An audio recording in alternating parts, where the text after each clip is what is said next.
just predict what I was thinking? Do you like learning about the human mind? Are you interested in psychology, but you don't know how to become a psychologist? Keep watching to find out more about the academic and career path of psychologists in India.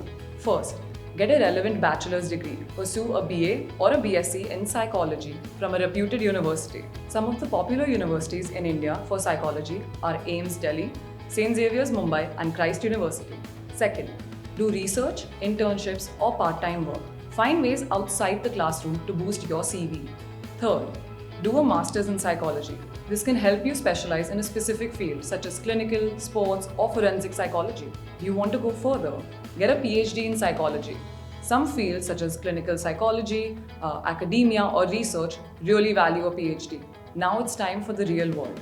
You can find jobs for psychology in mental health clinics, hospitals, schools, and even social service organizations.